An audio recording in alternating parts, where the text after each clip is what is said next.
Champs libres. Une émission sur l'agriculture et l'alimentation dans le Perche. Animé par Christophe Écuyer.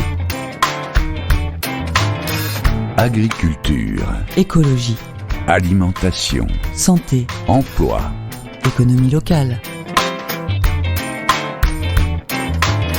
Bonjour à tous, je suis ravi de vous retrouver après la trêve estivale, une trêve qui a été marquée par cet été chaud et sec. On a même enregistré 38 degrés à Brest. Rien que pour ça, le capitaine Haddock en mangerait sa casquette.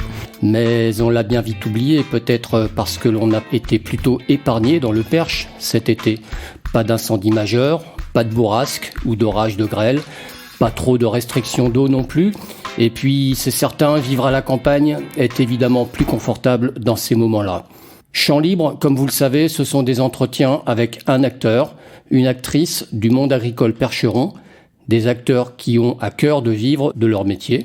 Pour le démarrage de la saison 2, je vous propose d'aborder la discussion avec un œil différent, celui d'une association dont les objectifs affichés sont parfois en contradiction avec les pratiques agricoles dominantes. Bien vivre dans le Perche, c'est le nom d'une jeune association née à Saint-Marc-de-Rhénaud et dont les objectifs sont nombreux quant à la préservation du cadre de vie. Une association réactive née devant l'émergence de 3 projets de méthaniseurs sur la même commune de Saint-Marc-de-Rhénaud. Pour rappel, un méthaniseur est un outil qui produit du méthane, donc de l'énergie à partir de biomasse agricole.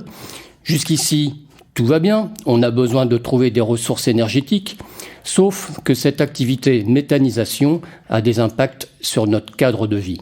L'idée cet après-midi n'est pas de débattre sur le fond du sujet, mais sur le rôle que peut ou doit tenir une association vis-à-vis des acteurs en place et notamment les agriculteurs.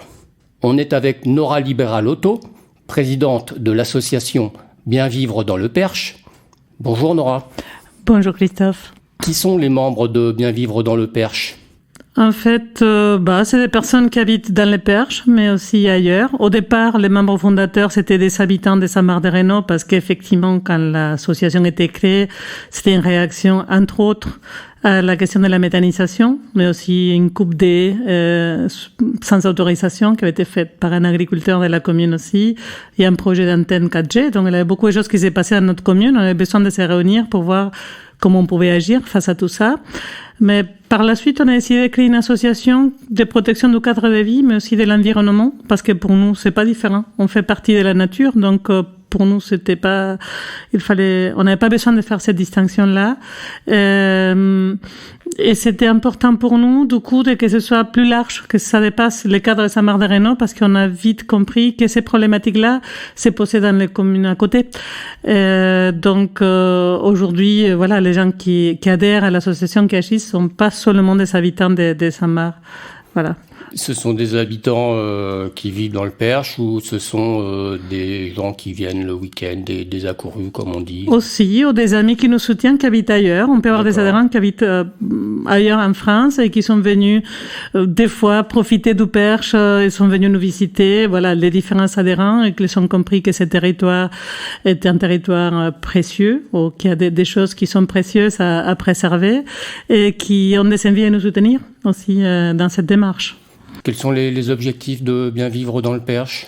Un peu comme vous l'avez dit, pour résumer, parce que sur notre site internet, effectivement, on peut tout retrouver, mais pour nous, oui, c'est la préservation du cadre de vie, mais aussi la protection de la nature. Effectivement, les cadres de vie conçus comme les cadres de vie du vivant, pas seulement des êtres humains. Voilà. Donc, dans ce sens-là, qu'on vit dans cette nature, elle nous environne pas. Nous, on fait partie. On n'est pas les centres et la nature autour. Mais aussi, par rapport à l'agriculture, parce que c'est le thème de l'émission, la préservation et l'encouragement d'une agriculture paysanne, d'une agriculture respectueuse de la nature aussi, par rapport au sujet de la méthanisation qui est un des sujets qui est au cœur de nos actions, on peut dire, même si on essaye de travailler sur d'autres sujets.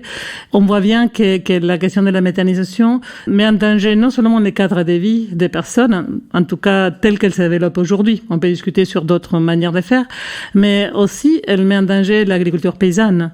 Et c'est pour ça aussi qu'on se mobilise et qu'on a des adhérents et des soutiens des agriculteurs. Voilà. Il y a des agriculteurs adhérents à Bien Vivre dans le Perche. Bien sûr, qui nous soutient. Et aussi, parfois, on soutient aussi des collectifs de paysans qui se mobilisent aussi autour de la méthanisation, notamment, par exemple, la Confédération paysanne en général au national, ou la Confédération paysanne de l'Orne, qui demande un moratoire sur la question de la méthanisation face au constat des effets que ça induit sur l'agriculture paysanne, dont notamment la concurrence avec les cultures alimentaires, les cultures qu'on utilise pour l'alimentation animale, notamment, mais aussi la question de l'eau, qui est centrale. On parlait sécheresse, donc au début, à l'introduction, on utilise de l'eau comme entrant dans les méthaniseurs. Il faut de l'eau, parce que c'est un processus de fermentation, mais aussi par les cultures qu'on utilise, parce qu'on dit souvent la méthanisation, c'est fabriquer du gaz avec des déchets, mais la plupart du temps, ce n'est pas du tout le cas. C'est surtout des cultures qu'on met au de l'herbe, dans de l'herbe des prairies. Et dans les cultures qu'on met, celle qui produit le plus de méthane, c'est le maïs, que c'est une culture déjà qui est très consommatrice d'eau. Donc il a un vrai enjeu autour de la question de l'eau qui est centrale pour l'agriculture. Bien sûr. Voilà. On ne va pas rentrer dans le détail de la méthanisation. C'est vrai que c'est technique, puis c'est pas l'objet aujourd'hui. Ce que je trouve intéressant dans votre démarche, c'est que vous vous intéressez au cadre de vie et l'agriculture, c'est primordial à la campagne, quoi. Voilà. Savoir comment les agriculteurs font pour produire et comment ils produisent. Et la question qui me vient, c'est donc vous avez des agriculteurs qui font partie de l'association, et est-ce que, j'imagine, vous avez été voir les porteurs de projets des 3 méthaniseurs? Bien sûr, ouais. Oui, bien sûr. Ils vous entendent? Vous arrivez à parler? On arrive à parler, bien sûr. De toute façon, c'est nos voisins, je veux dire. Mais on est allé aussi voir, par exemple, à Chemilly, il a notre projet, donc plus près de Belém. Donc, c'est un gros projet où il y a une enquête publique. Et on a demandé une réunion d'information. On a discuté aussi dans ces cadres avec les porteurs des projets. Bien sûr, pour nous, comment dire, le respect et la non-violence fait partie de nos valeurs. Donc, bien évidemment, on va parler avec tous les interlocuteurs qui voudront nous parler. Donc, le dialogue est engagé. Pour nous, c'est le cas. Après, les problèmes, est-ce qu'on peut vraiment s'entendre quand il y a des positions qui sont très tranchées?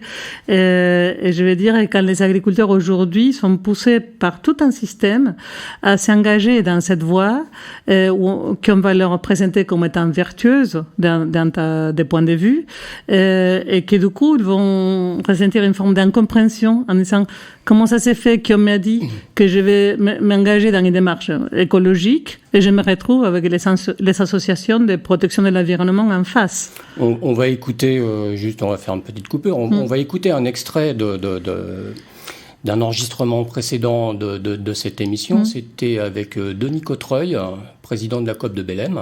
À l'époque, je ne savais pas, mais ils avaient déjà en projet le méthaniseur de Chemilly. Et on va écouter comment il en parle. La méthanisation, aujourd'hui, c'est quand même quelque chose qui peut amener des plus. Quand on a beaucoup d'effluents d'élevage à recycler, au lieu de les épandre directement dans les champs avec des odeurs qui, éventuellement, peuvent déranger certaines personnes, et entre autres ces gens-là qui se bagarrent quand il y a des projets d'agrandissement ou de création de bâtiments industriels, que ce soit de la volaille, du porc, même voire du bovin. C'est juste un extrait. La question que je lui avais posée, c'est est-ce que vous trouvez normal que des citoyens habitant sur un territoire se regroupent face à des projets agricoles qui les dérangent? Et voilà une partie de la réponse. On ne va pas tout... Mais bien sûr. Quand il parle par exemple, il n'a pas nommé une association, mais il dit ces gens-là. Ce qui est intéressant surtout, c'est comprendre qu'aujourd'hui, en tout cas dans le Perche ornais, il n'y a pas que notre association. C'est-à-dire que quand on a créé notre association, une de nos premières démarches, c'est aller vers les autres associations ou organisations qui agissaient déjà sur le terrain. Donc aujourd'hui, nous, on fait partie d'un collectif interassociatif. Donc on agit avec d'autres associations locales, comme Perche Avenir Environnement, qui a plus de 20 ans d'action environnementale dans le Perche, ou l'Air du Perche, que c'est une asso qui est plus plus localisé à Mortagne, autour de l'usine ATMAX, mais qui agit plus largement autour de la question de la protection de l'air et de la nature, de l'eau aussi, mais aussi avec la Fédération des pêches de l'Orne, qui a ici une compétence en protection du milieu aquatique, et aussi avec les GRAP, que c'est les groupements des associations environnementales de la Normandie, dont nous faisons partie. Donc aujourd'hui, nous, on n'agit pas tout seul, parce que justement, on pense que surtout dans les milieux associatifs, surtout les citoyens, on a intérêt à agir, à créer une synergie. Ça ne veut pas dire qu'on peut être d'accord ou en désaccord sur tout, mais trouver des points d'accord importants pour agir ensemble et pour faire comprendre qu'il y a des choses qui posent vraiment question et qui c'est pas forcément la question des odeurs, même si la question des odeurs peut rentrer en ligne de compte. Sur ces genres d'affaires, on va se retrouver parfois caricaturé, je veux dire, les citoyens, dans une histoire des bruits et des odeurs. Ça rappelle une phrase célèbre. Coq, oui. Voilà. Mais alors que, je vais dire, bien sûr que les odeurs, quand on habite à côté d'une installation qui est nuisante à longueur de journée, qu'on ne peut pas ouvrir ses fenêtres, qu'on ne peut pas être dans son jardin l'été, ça va être très dérangeant. Mais la question est bien plus profonde dans ces histoires. Quand ces messieurs, ils parlent des installations effectivement d'agriculture intensive, il y a non seulement la question de l'odeur, il y a aussi la question de l'eau. On revient à la question de la pollution de l'eau, par exemple, dans ces genres d'installations, de la consommation d'eau dans ces élevages intensifs, mais aussi la question de la pollution, notamment la pollution en nitrate, mais aussi par les matières qu'on donne aux animaux, dont notamment les maïs, quand elle est cultivée en conventionnel, aussi une pollution par rapport aux métabolites des pesticides, c'est les pesticides qui se dégradent et qui produisent des pollutions qui sont durables dans l'eau et pas forcément détectées. On a des problèmes de qualité de l'eau par rapport à ce type de pollution due aux pesticides qui vont pas du tout être résolus par la méthanisation, qui peut produire aussi des odeurs par ailleurs, par rapport à comment on stocke les matières qu'on va mettre dedans, etc. Donc, la question des odeurs n'est pas résolue, mais il faut surtout pas se focaliser là-dessus et surtout avoir un regard qui est bien plus large, qui porte sur la protection de l'environnement. Bien sûr, sur la protection des riverains, des personnes, mais sur la protection de l'environnement et de l'agriculture, carrément, là-dessus, parce que la méthanisation vient se greffer sur des installations qui sont des installations en agriculture intensive. Et donc, on vient à soutenir d'un côté financièrement ces genres d'installations qui sont déjà celles qui sont déjà plus soutenues par ailleurs, en tout cas dans les perches. Si on regarde sur Télépac, Télépac, c'est les sites où on peut voir. Un petit peu de quoi il s'agit, c'est les sites qu'on utilise pour faire la gestion, pour faire la demande des aides à l'agriculture, des demandes d'aide, les aides de l'Union européenne à l'agriculture, mais là l'information est transparente, accessible, on peut voir qui reçoit et combien. Voilà. Et quand on voit ça, on peut voir que les agriculteurs qui investissent aujourd'hui dans les perches ornées, en tout cas dans les perches, sur ce type d'installation qui coûte plusieurs millions d'euros, sont ceux qui bénéficient déjà des aides importantes. Et ils vont bénéficier aussi de subventions pour construire ces installations et aussi un prix garanti du gaz, ou de l'électricité, quand on fabrique de l'électricité. Voilà, qui vont cumuler des subventions alors que les autres paysans qui n'ont pas assez payé et qui personne prêtera des millions pour construire ce genre d'installation, eux, personne ne leur garantit les prix de leur production. Donc, on est en train de gérer une concurrence importante parce qu'il y a un cas de sécheresse, comme celui qu'on vient de subir, et mettons qu'il n'a pas de fourrage, comme c'est possible qu'il arrivera cet hiver.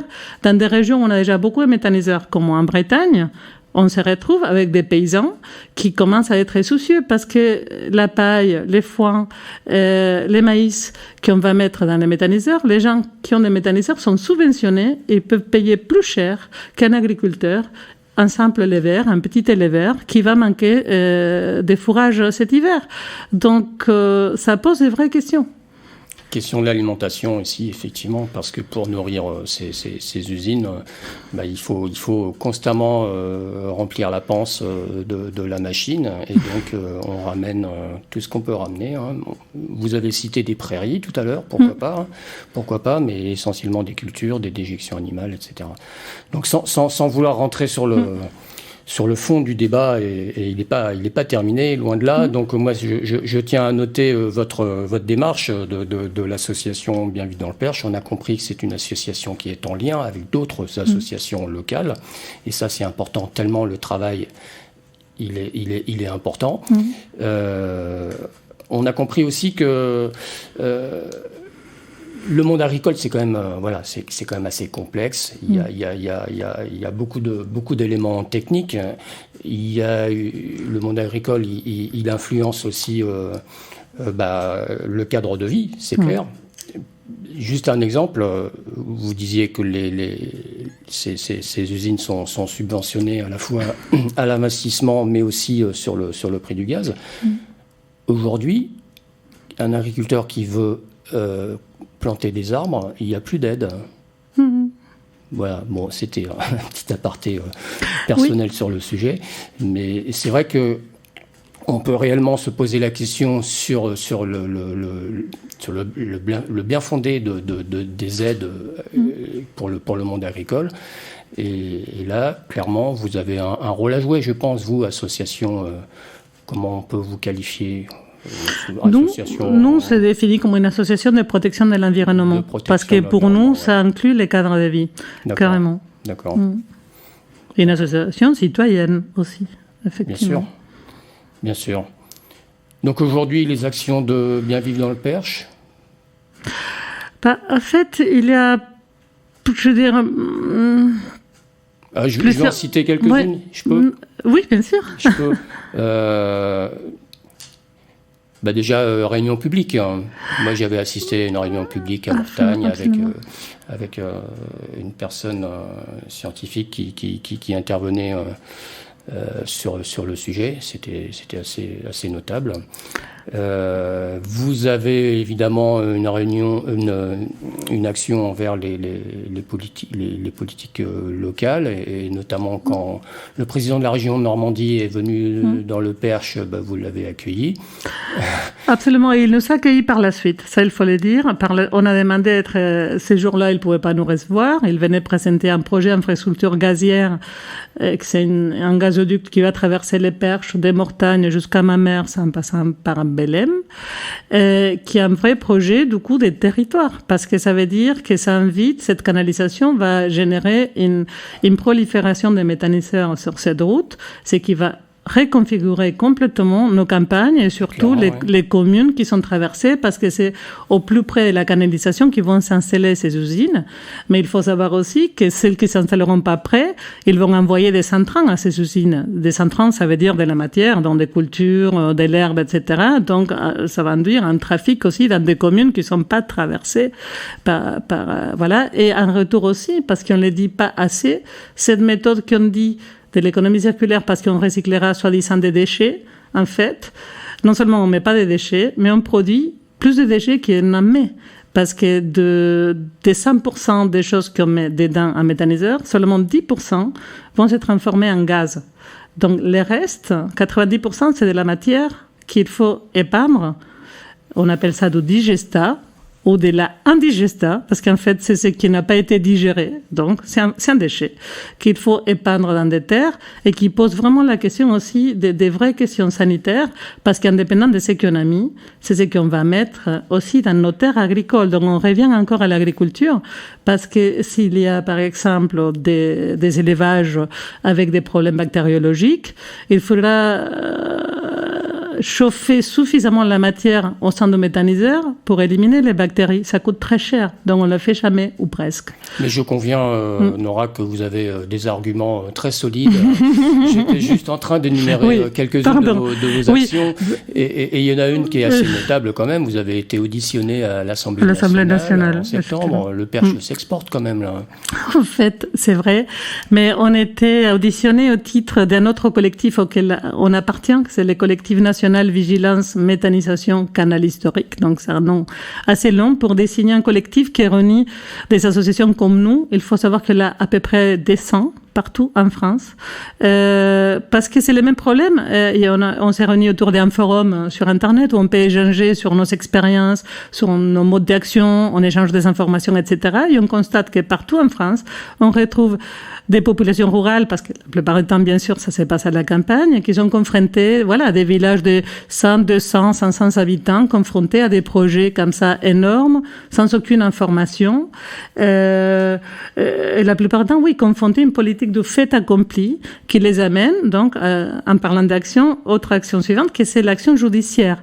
Parce que n'ayant pas des processus de concertation au préalable, la plupart de ces projets, quand les habitants l'apprennent suffisamment à temps pour pouvoir porter un recours, parce que parfois c'est pas le cas, il va y avoir, voilà, des recours judiciaires, et on va être obligé à en arriver là, tout simplement parce qu'il n'y a pas eu ni d'information ni de concertation préalable autour de ces projets.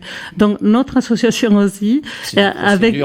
Ce sont des procédures, j'imagine que c'est assez lourd, c'est juridique. Oui, disons, ça pourrait ne pas l'être, parce qu'on a toujours l'option de déposer un recours gracieux auprès de la préfecture. Ça veut dire c'est un recours administratif. On demande au préfet de revoir sa décision, mais il n'a jamais de réponse. Donc on le fait, mais il n'a jamais de réponse de la part de la préfecture. Donc l'unique recours, ici dans les Perches comme ailleurs en France, c'est de faire des recours contentieux. C'est des procédures lourdes, ça coûte cher, effectivement. Nous, à Saint-Marc-de-Rénaud, on a 3 procédures contre les 3 projets de méthanisation. On vient de faire aussi, avec les partenaires, une autre procédure pour les projets de chimie, et aussi qu'on soutient. Nous, on est hors périmètre, on va dire, parce que c'est loin de chez nous, mais en tant que membre du GRAP, on a participé à la préparation et on les soutient. Et aussi contre un autre projet qui se trouve à Épéré, les Pan-la-Garenne, sur les 2 communes. On vient de contester aussi l'autorisation environnementale.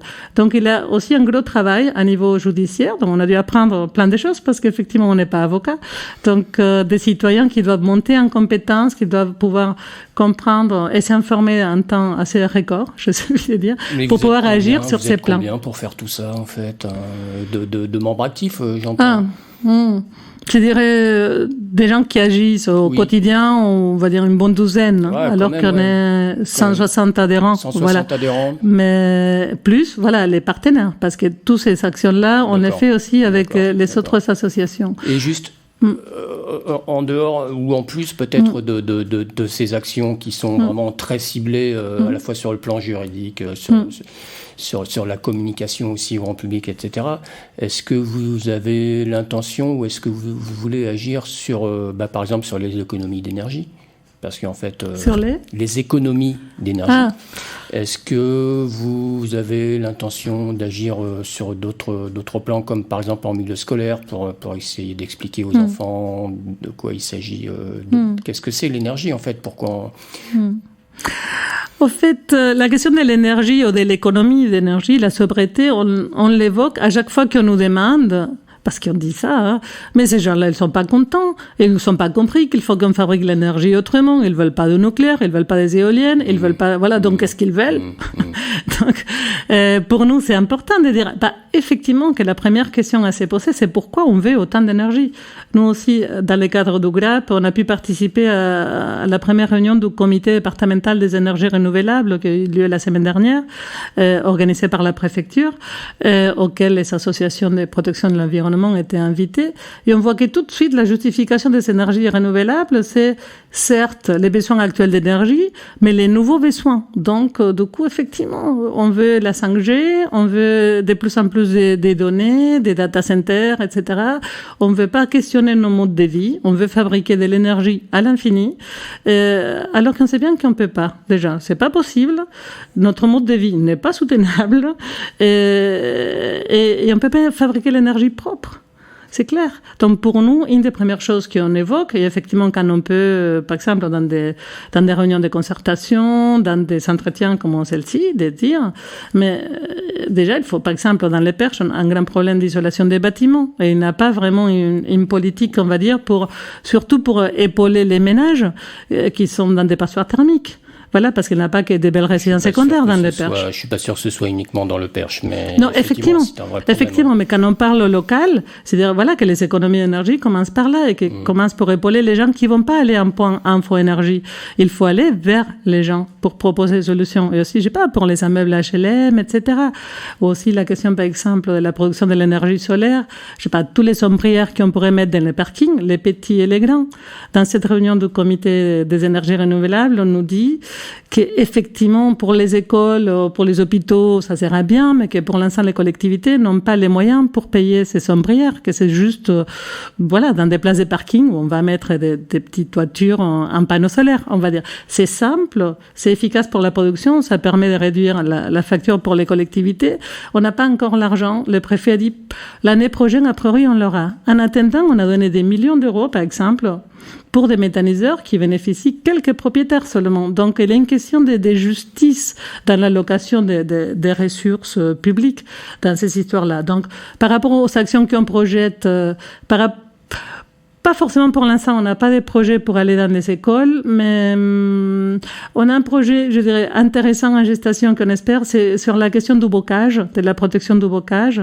Du bocage. Du bocage, donc les haies, donc tout ce qui est les arbres, voilà, les prairies, etc. Mais c'est intéressant ça. Parce que ça faisait partie des préoccupations premières qu'on avait. Donc on a un adhérent qui est concret là. Absolument. Donc, on a un adhérent qui a proposé un projet de cartographie participatif, c'est-à-dire en partenariat éventuellement avec les parcs du Perche, avec qui on a discuté et qui a produit son accord, pour travailler sur un inventaire, mettre au point une méthode citoyenne pour que les gens puissent vérifier à partir des cartes fournies par les parcs, aller voir l'inventaire des haies et dire cette haie est toujours là, oui, elle va bien, ou elle n'est plus là, etc. Donc, pouvoir faire ça, commençant par Saint-Marc-des-Reynaud, parce que c'est là où on est les plus proches, mais pouvoir par la suite mettre au point une méthode qui puisse être répandue à toutes les perches et éventuellement aux écoles. Donc, je reviens à cette histoire aussi. D'accord. Voilà. Entendu. Écoutez, Nora, il y a beaucoup à dire. Hein. C'est vrai que j'ai du mal à vous arrêter en fait, quand vous parlez, mais c'est intéressant. Je vois qu'il y a ça fusionne. Il y a plein de choses à imaginer et surtout à porter concrètement auprès des politiques, auprès des citoyens, auprès des consommateurs aussi. On a parlé d'agriculture, un petit peu d'agriculture paysanne. Donc merci pour l'échange et donc sans vouloir résumer cet entretien, j'ai entendu le nom de plusieurs associations, Perche Herminière Environnement, la Grappe. J'ai entendu aussi Mortagne L'air du Perche. L'air du Perche, pardon. Voilà, il y a différentes associations qui travaillent en lien avec bien vivre dans le Perche. Il y a votre site internet qui est bien fait. Et puis peut-être aussi les gens que ça passionne et qui ont envie de vous soutenir, ils pourront adhérer. Ça aidera cette initiative que j'encourage. Je remercie Sarah à la technique qui nous accompagne aujourd'hui et puis tous les bénévoles des podcasts du Perche. Et donc, amis auditeurs, on se retrouve très bientôt. Portez-vous bien.